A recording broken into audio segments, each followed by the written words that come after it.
Fala galera, boa noite a todos. Aqui é o professor Fernando Torres Geografia.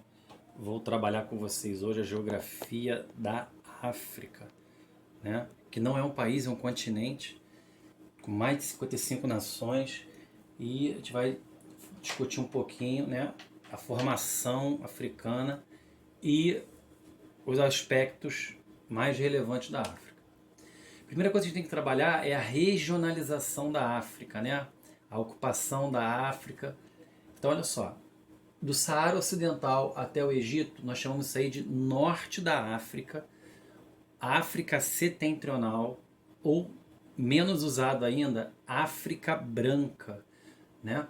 Os árabes chamavam isso aí de Bled el Bilan, ou em árabe, País dos Brancos, né? Então, basicamente, eram povos de origem árabe, né, que ocuparam essa região aqui.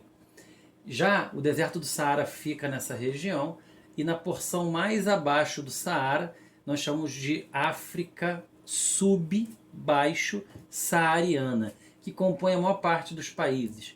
Os árabes chamavam essa região, tem esse país aqui, né, Sudão, de Bled el Sudan, ou País dos Negros, porque a maior parte dos povos que compõem a África ao sul do Saara são formados por negros. África branca e África negra entram em desuso. Então a gente vai usar o termo norte da África ou África islâmica, ocupada pelos povos árabes de origem islâmica, ou África subsaariana. A África branca, o norte da África, tem características mais homogêneas, né? Tem uma religião sunita, população árabe, e está em conexão econômica com os países com a Europa via mar Mediterrâneo, né? Via bacia do mar Mediterrâneo. Ao longo do tempo, Marrocos, Argélia, Tunísia e a Líbia, por exemplo, foram colônias da França, enquanto o Egito foi colônia da Inglaterra. Possui clima desértico, e eu tenho aqui nas bordas, né, do norte da África, clima mediterrâneo. O clima mediterrâneo serve para agricultura, né, cereais, frutas cítricas, mas o que basicamente é a economia desses países, né, no caso é o petróleo, as refinarias de petróleo e a exploração de fosfato. Tá? Então tem aí uma extração mineral importante nesses países e basicamente uma indústria vinculada ao petróleo e ao gás. A África subsaariana possui grande diversidade. População na sua maioria é negra, mais de 800 idiomas e dialetos diferentes.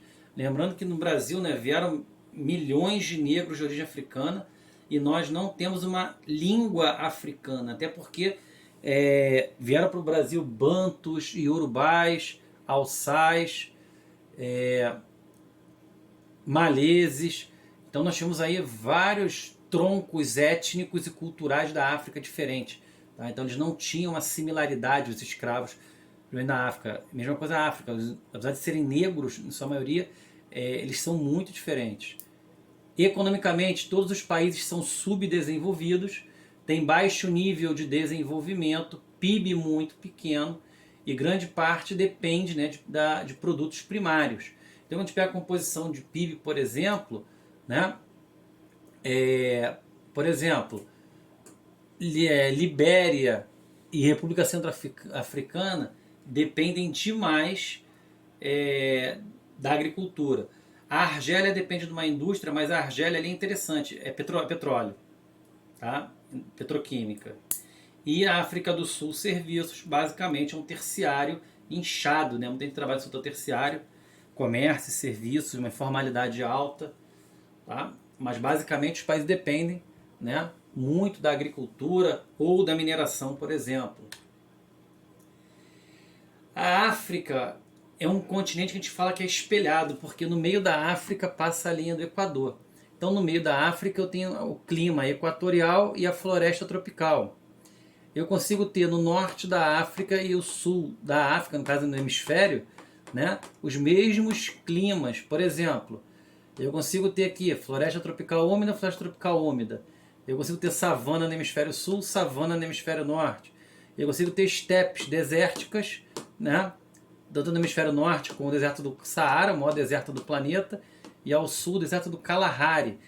E no extremo sul e no extremo norte, a vegetação mediterrânea de clima mediterrâneo. Então a África ela é um mosaico de climas e paisagens vegetais. Porém, é espelhado. O que tem no hemisfério norte tem também no hemisfério sul.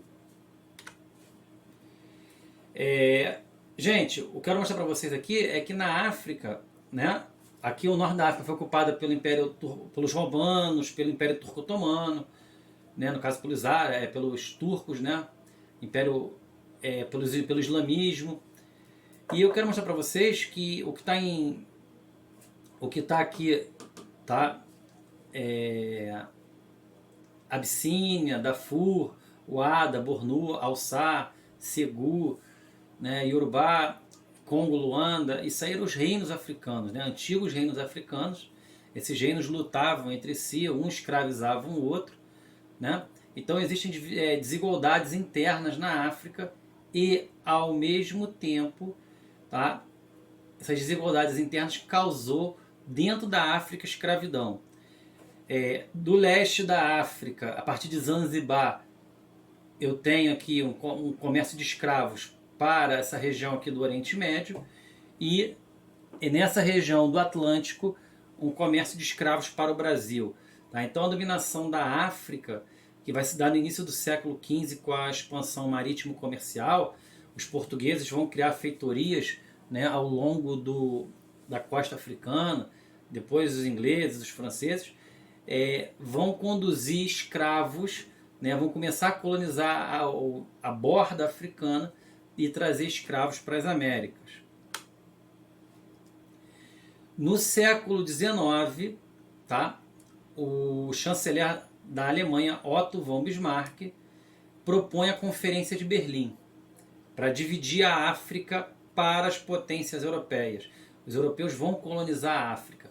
Eu quero que vocês notem aqui que aqui eu tenho um país chamado Nigéria. Dentro de um país chamado Nigéria, olha a quantidade de povos e etnias que eu tenho dentro da Nigéria. Olha aqui a quantidade de etnias que eu tenho dentro de Angola.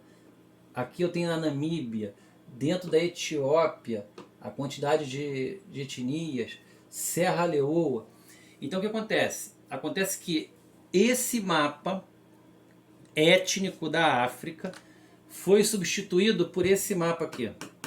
Ou seja, o mapa da Conferência de Berlim. E o mapa da Conferência de Berlim se criou estados e fronteiras artificiais, né? Se criou um Congo belga que não existia. Se criou uma Angola, uma África do Sudeste alemã, União da África do Sul, tá? Camarões, Sudão anglo-egípcio, ou seja, países que não existiam, países que foram arbitrariamente construídos.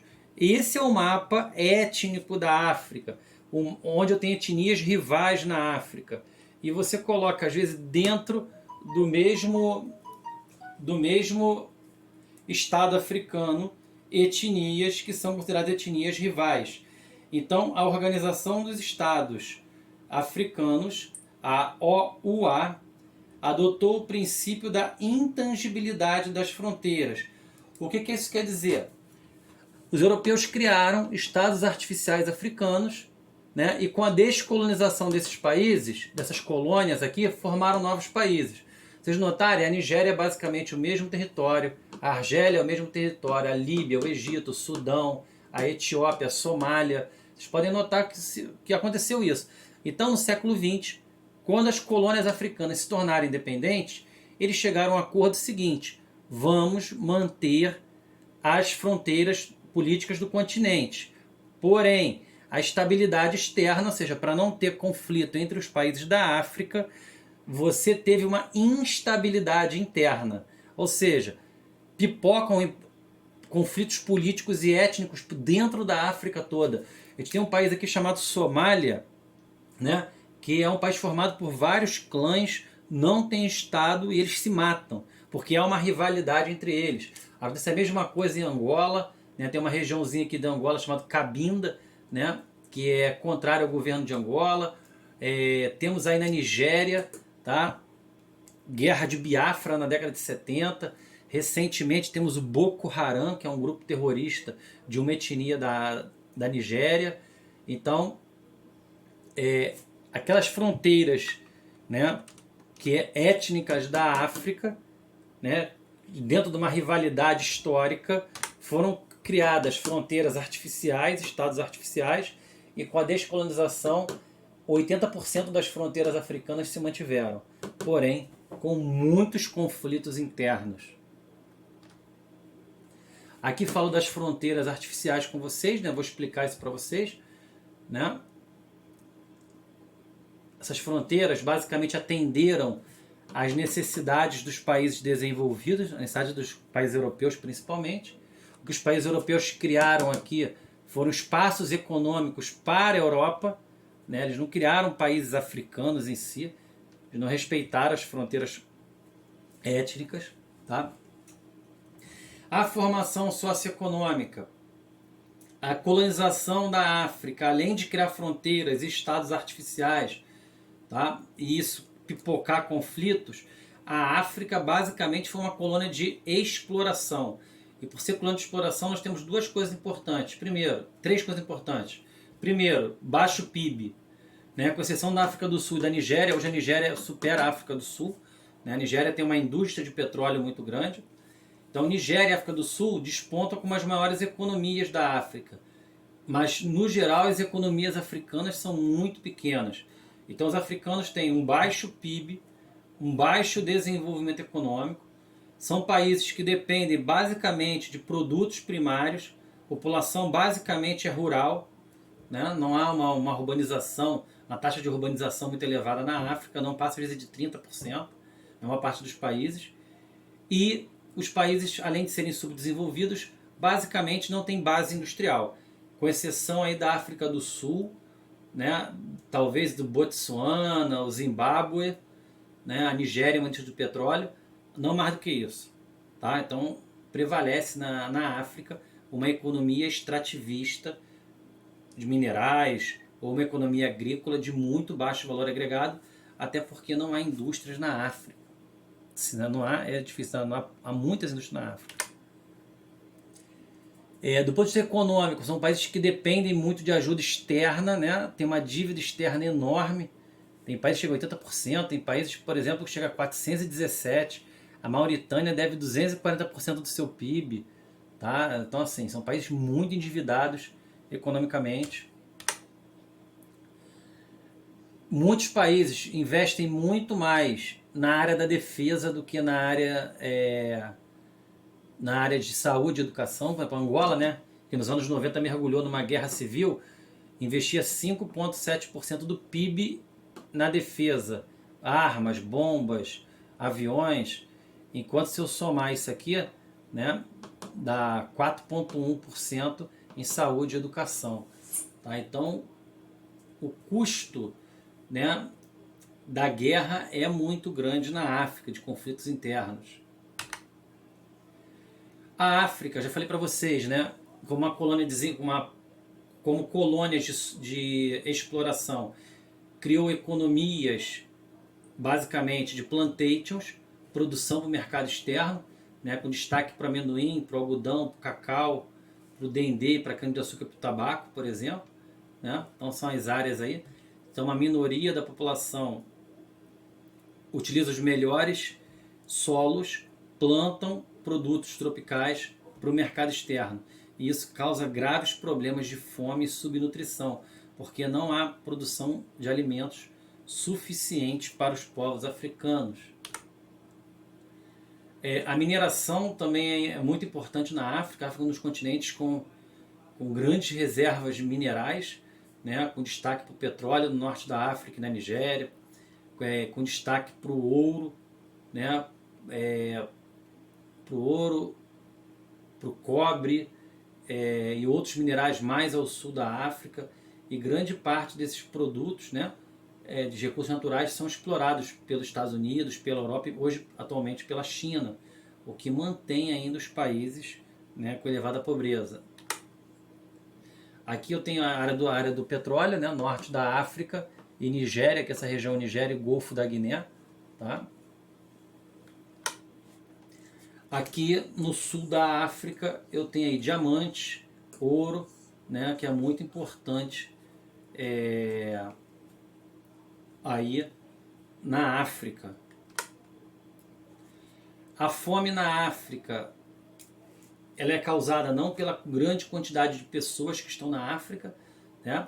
Mas eu posso falar para vocês que o principal fator que causa fome na África hoje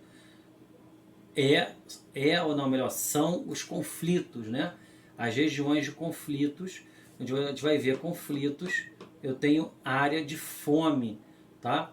Mas além dos conflitos, as secas, as plantations, né, também são grandes causadoras da fome na África.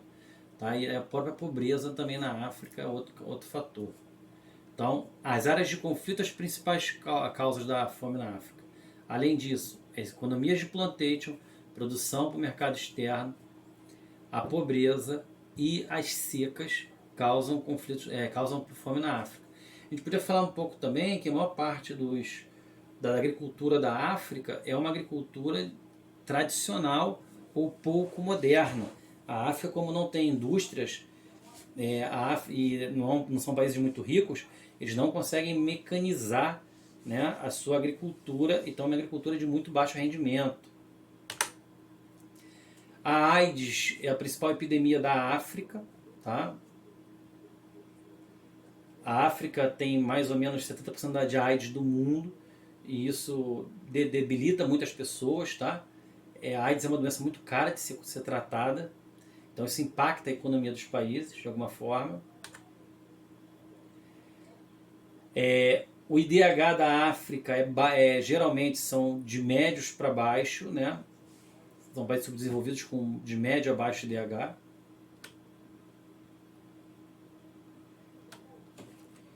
E a dinâmica demográfica da África, né?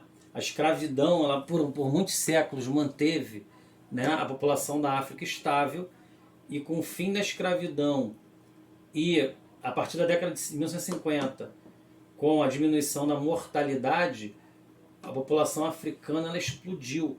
Então, hoje a África ela soma natalidade alta com queda da mortalidade. Então, faz com que a população africana cresça num ritmo muito acelerado e que, basicamente, a população da África é formada por muitos jovens. Tá ok? Então, espero poder ter ajudado vocês aqui. Só lembrando para vocês que nos anos do século XX há uma explosão demográfica na África, por natalidade elevada e queda da mortalidade, sobretudo via vacinação. Tá bom? Galera, espero poder ter ajudado vocês aí. Beijo, grande abraço, tá? Estou na escola esperando vocês lá, tá bom? Dentro de todos os protocolos, tá, possíveis aí. Grande abraço para todos.